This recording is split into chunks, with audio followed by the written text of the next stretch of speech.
So I need to try to set up some play dates to go try these stones because I need to get my hands on bigger stones. I just it's a problem that I've had my entire life is the stones are just too small. What?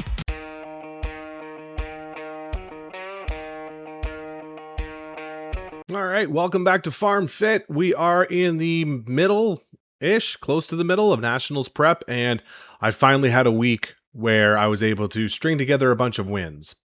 After missing a week and losing about 8 pounds to food poisoning, I had a really good week this past week, which is great. So in this video, we're going to go over that, go over my training for the past week, how I'm feeling. And then towards the end, I'm going to go over the national events because I've talked to Jake Ripko and Sean Mirren on here, and I've talked to some other people privately, but I've not given my full unfiltered opinion on the national events and nationals in general. So that's going to be after I go over this week, but just jump right into the week. So I started this week on this past Monday with squats, 3 sets of 3, got to 475 pounds. Felt really good. Squats have felt good. I knew the weights this week would be down coming off of being sick and losing some weight. So I wasn't super upset that I didn't crack 500 like I had wanted to. At this point in my training, I'd like to be over 500 for reps, but it is what it is. I'll take that as a win. Ended up doing some hack squat, walking lunges, leg press, that sort of thing to get my quads worked, which felt really good. So started the week really well, which made me happy. We moved into day 2, which is a chest day / pressing. We started with strict log and got up to 225 for doubles. Again, felt really good. Strict log has not been traditionally fun for me. I'm not very good with strict power. I need to be able to get my legs into it to get the most out of it, but I'll take it as a win anyways. Incline bench followed that, felt pretty good with a pause, and then did a massive comp bench build set of 10, 8, 6, 4, and 2s. And I ended at 315 for doubles. And that was my goal. Looking at the video, I probably could have done a little bit more, but I'll take the 315. That's just kind of like a benchmark in my head that I feel like I should be able to hit even on my not so good days. So being able to hit that for a double when I'm not 100% was a big win for me. I'll absolutely take that. I want to keep squat and bench and conventional deadlift in my program because I do intend to go back to powerlifting at some point.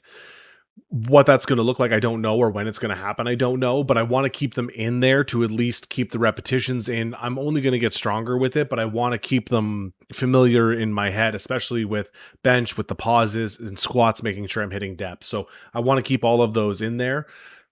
Bench press isn't something you typically see in a strongman program because we don't really have a need for it. Incline pressing, we can get more out of, but I want to keep the conventional flat paused bench in there anyways. So then day 3 moved on to deadlifts. I got to a set of 500 for 3. Again, I'd like to be a little bit further along in my peak with this, but given that I lost some time because I was sick, I'm not super sad about it. It felt really good. And that's where I'm going to take the win, is that it felt good, even if it moved a little bit slower. I'm going to get into the national weights here in a minute, but this is one where I'd like to be further ahead because of what I want to do, but I'm going to take what I can. So day 3 deadlifts went really well. Day 4 is where it all kind of came together. Started with a log clean and press away sets of 4. I didn't get super heavy on this. I really just used it as a warm up to get my shoulders and my legs moving. I wanted to get the whole body moving before I went into circus dumbbell. I don't like starting with circus dumbbell, neither does my coach. So we're on the same page in that aspect, which is great. So we kind of have a pressing event to do before I get into circus dumbbell to get my shoulders going, to get my legs going, to get everything warm, plus log clean and press away, axle clean and press are events I'll do before I do the circus dumbbell. And they're good to keep in my program anyways for that reason, because I'm going to see them again.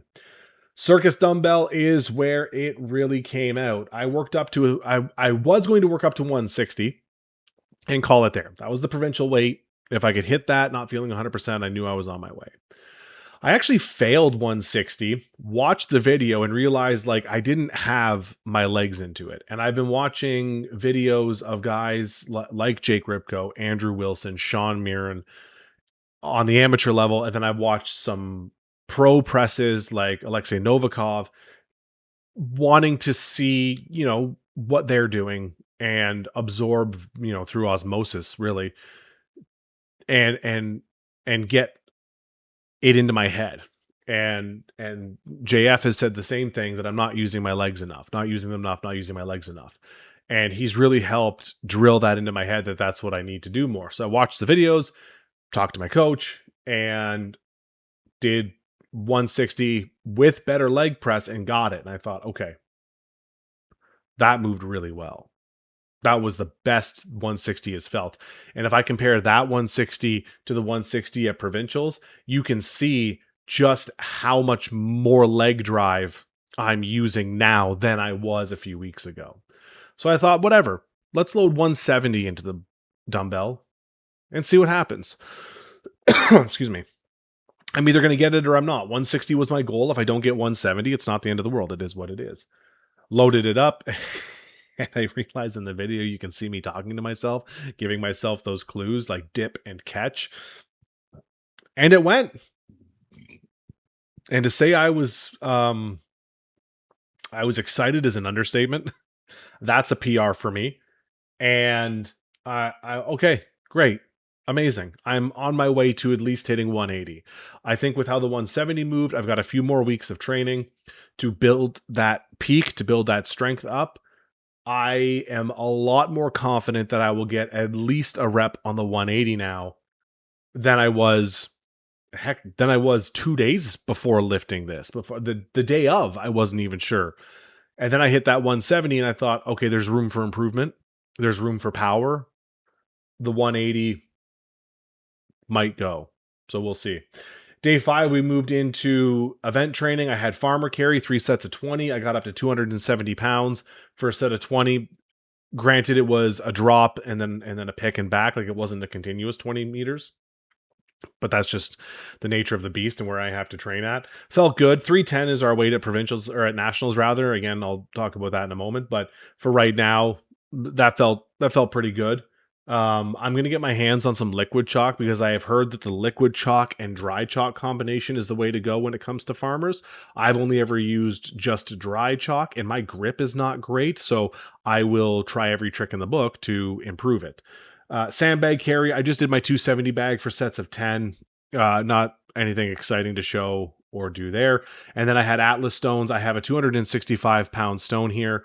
It's the only stone I have to train with. I need to get together with some guys that have heavier stones, because I need to work with bigger stones. My 265 is a decent size, but it's not big. The 365 that we're going to have to do at nationals, that's a big stone. That's a big rock. And I don't even know if I can get my tiny little T-Rex arms in a position to where I can lap it. Never mind load it. But 265 felt okay. I just got to find 100 pounds now and a bigger stone to get it to go. But I would say, all in all, considering coming off of food poisoning and where I feel, and then where I feel mentally as well, I'll take this as a win. This is a win week. I've got another big week coming up because I'm quickly running out of time. But I feel okay. Mentally, it's a different story. Mentally, like things outside of the gym is what's weighing me down. But I try not to bring that into the gym. I try to make the gym my place of, I'm going to go there and I'm going to work. And I'm going to set everything else aside. Everything I have going on does not matter. The weights don't care. The stone doesn't care whether I pick it up or not. The dumbbell doesn't care if I pick it up or not. It doesn't matter what I've got going on. The weights do not care. So why should I? And that's the mentality I need to try to keep when I whether I'm here at my gym, whether I'm at KF Fitness in Owen Sound, Skull House, my home away from home. It doesn't matter where I'm training at. I need to be able to leave my problems at the door, put the work in, and then deal with the rest later. So I would say, all in all, a good time. So that brings us to nationals. And we are a few weeks out. I'm not sure exactly how many weeks out. Future Phil, if you can go ahead and put the text up on the screen somewhere over my shoulder saying how many weeks we have until nationals, that'd be great. But let's go over the events. Event 1, For Whom the Bell Tolls. It is a Trump Circus dumbbell, similarly to what we had at Provincials, albeit with heavier weights. Athletes will have the choice between two circus dumbbells, one lighter, one heavier. A single successful repetition on the heavier dumbbell will beat any number of repetitions completed with the lighter dumbbell. Once at least one repetition has been completed with the heavier dumbbell, there is no advantage in returning to the lighter one. However, athletes may return to the lighter dumbbell if they are unable to complete at least one repetition with the heavier weight. The objective is to complete the greatest number of repetitions within 60 seconds. So, it's a Trump Circus dumbbell event. And there were a few people at Provincials that didn't get the heavier one and then tried the lighter one and failed at that. There was at least one guy that didn't get the heavier one that then got a couple of reps on the lighter one. So that was smart on his part. Our weights are for the 120 kg category, circus dumbbell, 180 and 200 pounds. I'm just going to say right now, the 200 pounds is outside of my range. It would be nice. It'd be a great PR, but I don't think it's going to happen. I'm trying to be realistic about who I am as an athlete and my goals for the day. The 180 now seems much more attainable given how pressing went for me this week. So my goal was my goal was the 180 anyways. I wasn't not going to try it. I'm going to try it anyways. But with that little bit of confidence, that extra little, we can get there, has changed how I feel about this. So day 1, and yes, Nationals is 2 days. We're doing 3 events on day 1, 2 events on day 2. I will talk about that after this. So starting with the circus dumbbell. Event 2 is the coffin pull. Athletes must choose between 3 possible deadlift weights on a single deadlift bar for maximum repetitions in 60 seconds. It's a Trump system again, with 3 weights though instead of 2. A single successful repetition at a heavier weight will beat any number of repetitions completed at a lighter weight. So again, typical Trump system. Before the start of the event, athletes must decide whether to keep the starting weight or to increase it. And our weights for the 3 options are pretty big: 605, 655, and 705. My best pull in competition, raw, is 611 pounds. I pulled that at WRPF Nationals in October 2025. A year on, I should be able to hit 605 with straps. I don't know about the 655. Straps help, for sure. Obviously, they help. I find them a little bit more difficult to use than if I pull raw, only because of my setup. Because I get into my head when I'm strapped in, I have to set differently, I have to set my lats differently, I have to wedge differently and pull. I am much more of a grip it and rip it style of lifter. So when I'm pulling something raw, I very much just set my shoulders, set my hands, grab, wedge, pull. It's very methodical. It's been drilled into my head for those cues, and it's a very hard thing to come out of. So to switch to straps is very difficult. I've tried figure 6s, which I almost prefer because I feel like I can get them a lot tighter than my figure 8s. I've used figure 8s. I used them at Goliath Games when we did deadlift for reps, and it definitely helped. So I don't know what's going to happen. Depending on how I feel going into it, it may just be 605, 1 pull raw, call it a day. It may be 655 strapped and go from there. 705, not likely. Not from this height. I'm not adding 100-ish pound, 90 something pounds to my deadlift in a year. That's just not. 705 is it just ain't going to be it, even with straps. So 605, 655 is the goal, probably just for 1. So event 3.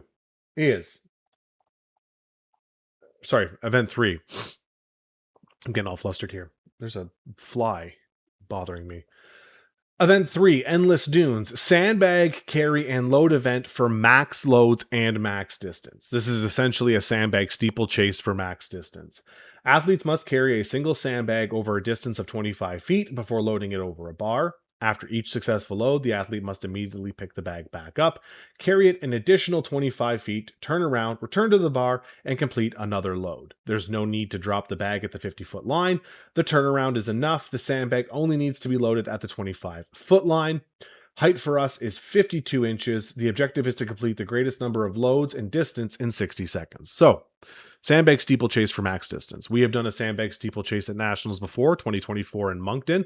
That was a medley, though. We had a 270 bag, I want to say, maybe 275, that we had to load over the yoke, over the 50-foot line.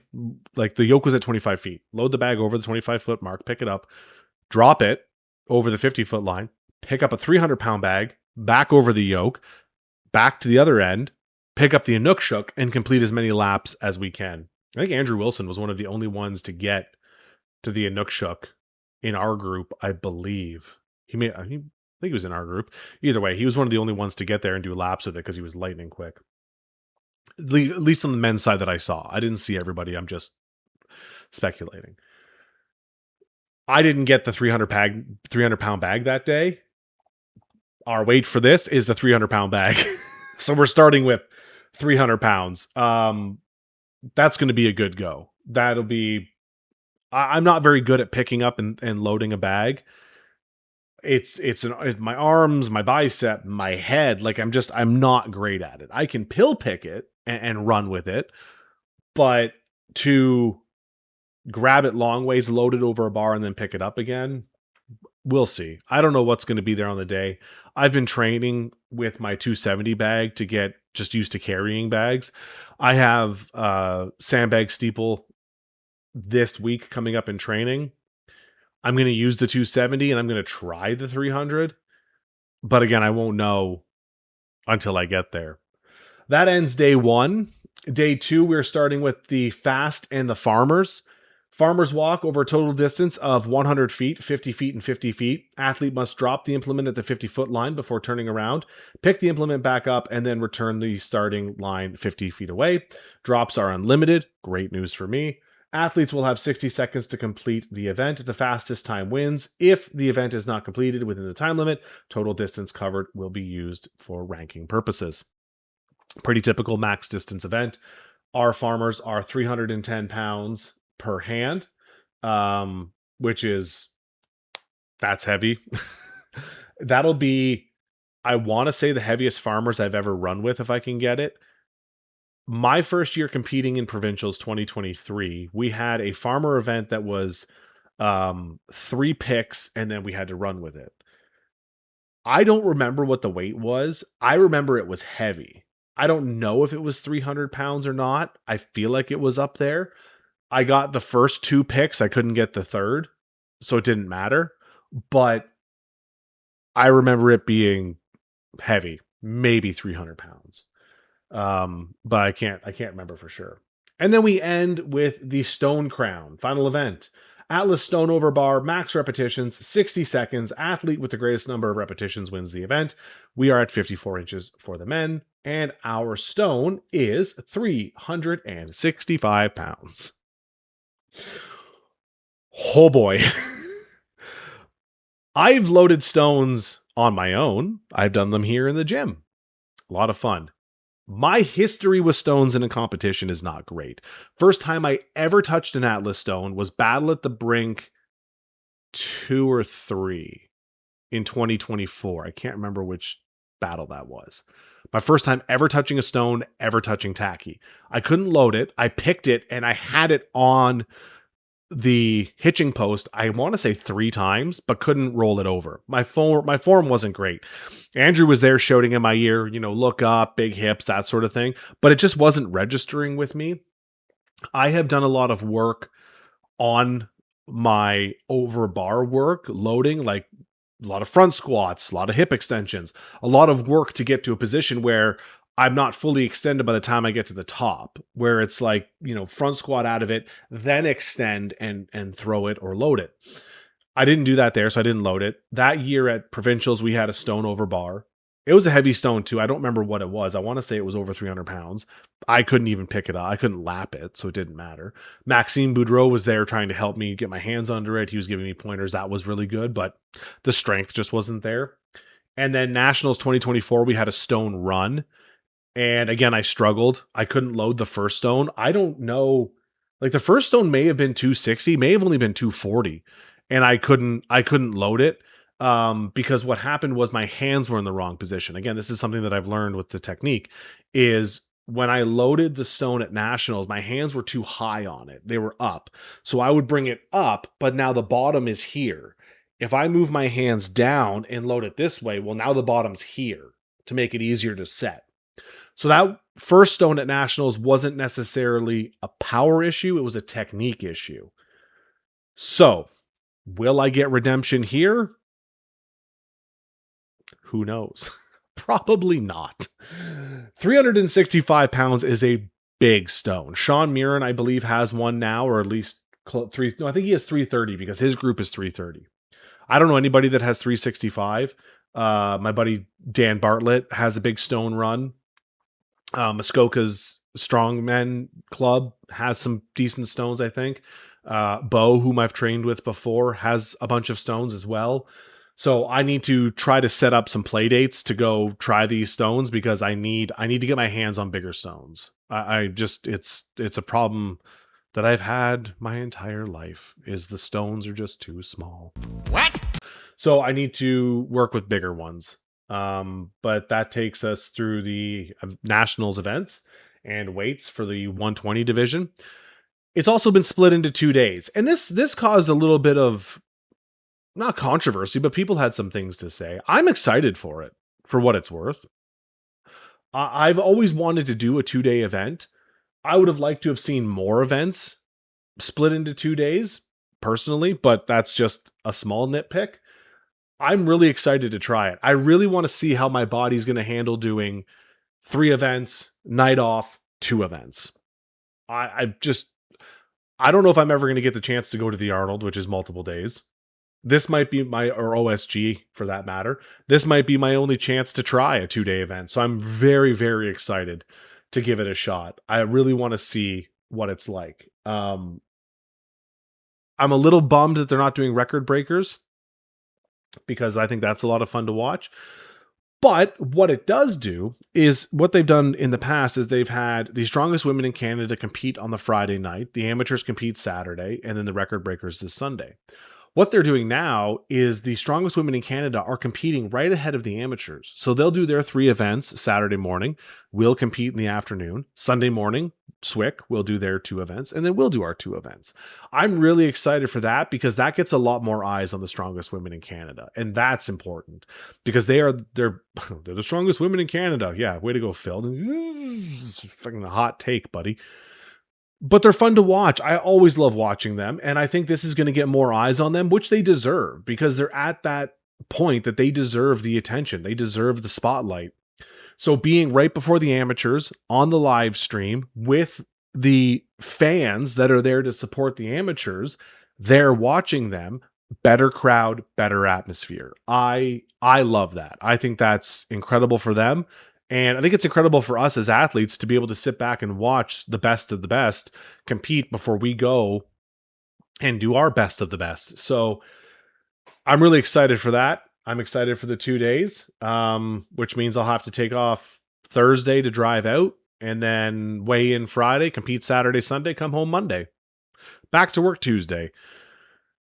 That's it. That's all I got, really. I have interview coming up later this week with my friend John, who's running a winter show in Muskoka, I believe in December. I might do it. That might be a fun off-season event to do in the cold. Hopefully, well, it's Muskoka. Of course, it'll be in the snow. There'll be under 5 feet of it. So I might do it. We're going to talk to John about that, about the registration now being open, about the events for the day, what it's going to be like running a winter show. And I believe it's outside. He's doing something really cool with like costumes too. If you fit the theme of, I believe it's Celtic, Norse. There's a couple of more. that I'm forgetting. Again, we'll go over it, but like if you dress to the nines and represent that, you'll get, I believe, a prize for it, or at least just like a recognition of like best dress. So we'll see what I can do. But that's it. So I appreciate you sticking around. Everybody that's subscribed, I'm at 91 subscribers as recording this video. When I get to 100, I will do a giveaway. I believe I will be giving away a Farm Fit shirt. I'm going to get a new one done, just one. I'm only going to get one done. It's going to be special just for the 100 subscribers. Small little milestones. It's such a like, there's guys on here that talk about, I'm at my millionth subscriber, 100,000 subscribers, and I'm like triple digits. Yeah, let's go. But you know what? I didn't think I'd get 5 people subscribing to this channel. I'm at 91, and I appreciate every single one of you. So until then, stay strong, be nice, and I will catch you all on the flip side.